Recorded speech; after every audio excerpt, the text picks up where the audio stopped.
Bocal en verre, c'est une conserverie renversante et artisanale créée fin 2021 à Toulouse. L'envers du projet, c'est une association qui cuisine donc ses fruits et légumes invendus pour accompagner les personnes éloignées de l'emploi. Bocal en verre se situe sur le plus grand tiers-lieu de l'économie sociale et solidaire à Toulouse qui s'appelle La Bouillonnante dans le quartier de Soupetard. Et nous occupons spécifiquement un ancien restaurant d'entreprise qui s'appelle Le Petit Bouillon. C'est aussi un projet inclusif, solidaire et anti-gaspi.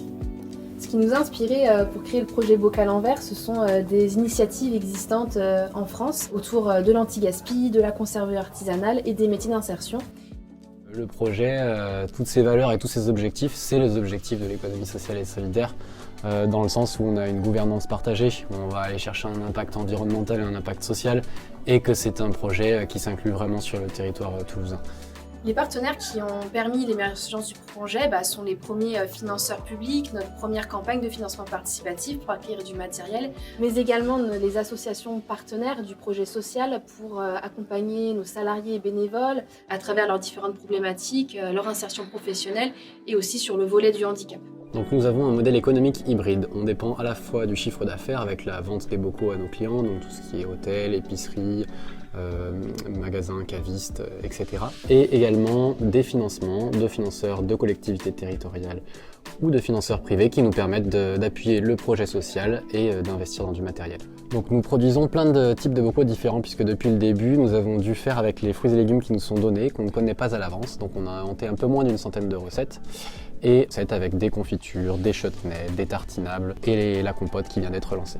Les matières premières des conserves viennent des supermarchés. Ce sont des invendus, des produits pas assez beaux pour être vendus ou abîmés. Et on utilise aussi des produits de maraîchers locaux en surplus ou déclassés pour faire nos conserves. Tout ça pour lutter contre le gaspillage alimentaire.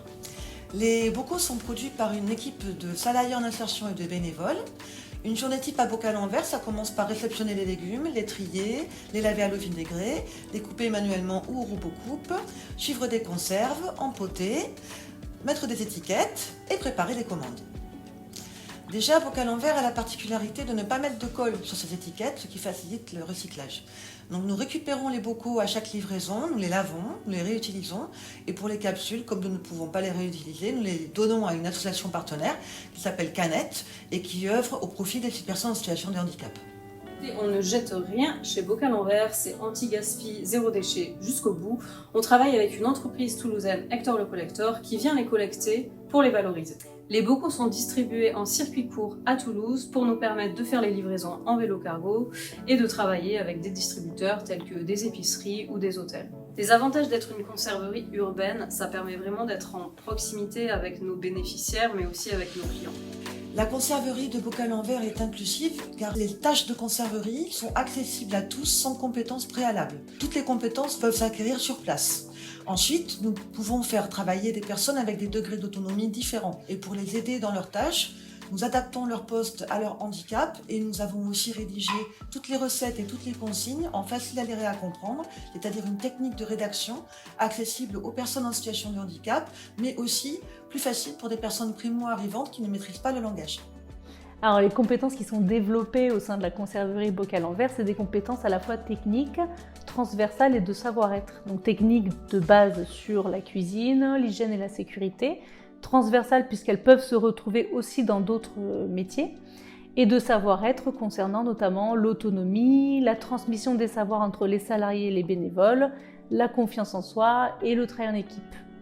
L'équipe permanente de Bocal en verre est composée d'un directeur, d'une encadrante technique et d'une conseillère d'insertion professionnelle. La conseillère d'insertion professionnelle est là pour accompagner les personnels de Bocal en verre sur des problématiques sociales et pour les aider à développer leurs projets professionnels. Alors le but de l'insertion professionnelle, c'est d'aider les personnes à aller vers l'emploi, à travailler leur projet professionnel et notamment à lever leurs freins périphériques. Donc leur frein périphérique, ça peut être comment je parle le handicap, retrouver un cadre et une stabilité, l'accès aux droits notamment dans les démarches administratives et tout ce qui est attrait et propre à la personne. L'idée c'est que Bocal en verre reste un dispositif tremplin pour aller vers l'emploi. Alors depuis 3 ans, on a franchi beaucoup d'étapes avec l'association. On a d'abord monté le modèle de la conserverie, donc on produit maintenant plus de 20 000 bocaux par an, et le modèle d'insertion professionnelle très particulier avec la pré-insertion plus l'insertion professionnelle, donc plus d'une dizaine de personnes qu'on accompagne en moyenne dans l'année.